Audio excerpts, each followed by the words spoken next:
श्रोता प्रेमियों, मैं राम सागर शास्त्री आप लोगों के समक्ष रखने जा रहा हूं एक प्रसंग, बाली और सुग्रीव का जन्म।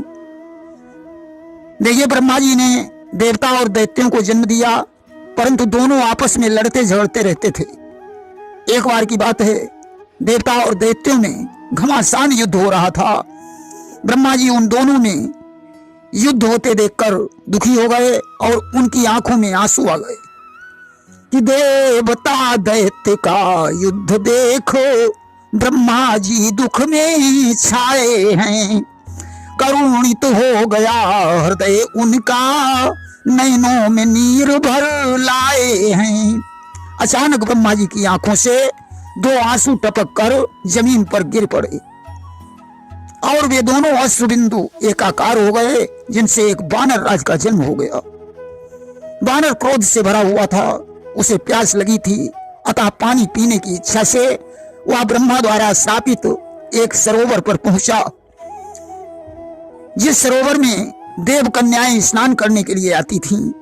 ब्रह्मा जी ने उस सरोवर को श्राप दे दिया था कि जो पुरुष इस सरोवर में स्नान करने आएगा वह नर से नारी बन जाएगा। कि क्रोध भरा वानर जब ही गया सरोवर तीर, हृदय विकल हो रहा था, सोचा पी लूं नीर। जो ही पानी पीने की इच्छा से वह वानर सरोवर में घुसा, एक विचित्र घटना घटित हो गई कि ज्यों ही जल में वो घुसा, घटना घटी अनूप, उस वानर का हो गया तत्क्षण नारी रूप। जल में घुसते ही वह वानर एक सुंदर युवती बन गया।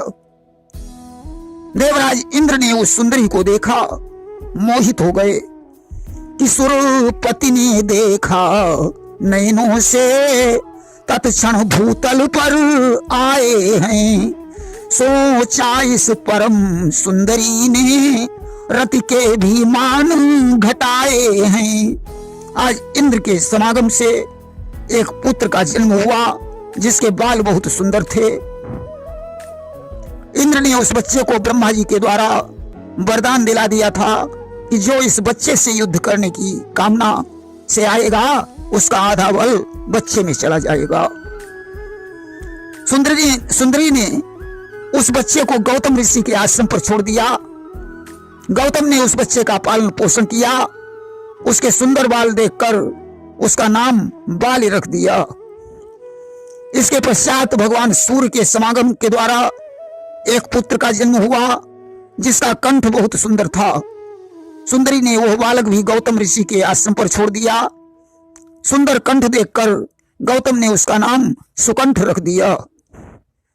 अब सुंदरी ने ब्रह्मा जी से प्रार्थना की कि मैं इस नारी शरीर से मुक्ति चाहता हूं, और जिस सरोवर में मैंने स्नान किया और नारी बन गया, उस सरोवर भी नष्ट कर दीजिए। ब्रह्मा जी ने एक वस्तु कह दिया और कहा, जाओ अब तुम सरोवर में पुनः स्नान कर लो। पुनः सुंदरी ने किया सरोवर में स्नान, फिर से वानर राज था, सर का मिटा निशान। सुंदरी ने पुनः उस सरोवर में स्नान किया, फिर से वानर राज बन गया, साथ ही साथ उस सरोवर भी मिट गया। अब वानर राज गौतम के आश्रम में पहुंचकर दोनों बच्चों को ले आया और पंपापुर में अपना निष्कंटक शासन करने लगा। कि जब तप करने को चला गया, तो बालिराज सम्राट हुए, शासन में हाथ बटाने को सुग्रीव वीर भी साथ हुए। इसके पश्चात जब वानर राज तपस्या करने के लिए चला गया, तो शासन सत्ता की बागडोर बाल के हाथों में आ गई। शासन में हाथ बटाने के लिए सुग्रीव बाल के साथ रहे। दोनों में अनंत प्रेम था।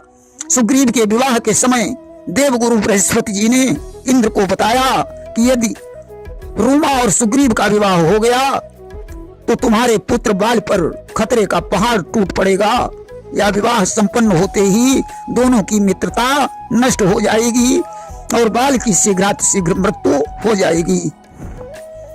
इंद्र ने सुग्रीव का विवाह रोकने का बड़ा प्रयास किया, परंतु फिर भी ब्रह्मा के लिखे विधान को मिटा नहीं पाए।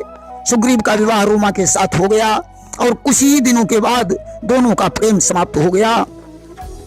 बाली ने सुग्रीव की पत्नी रोमा को छीन लिया और राज्य से बाहर निकाल दिया। सुग्रीव किष्किंधा पर्वत पर रहने लगे। धीरे धीरे वह समय भी आया जब राम और सुग्रीव की मित्रता हो गई और राम के बाण से बाली मारा गया। अधिक जानकारी के लिए श्रवण करें हमारा वीडियो सुग्रीव विवाह। प्रेम से बोलिए वृंदावन बिहारी लाल की जय।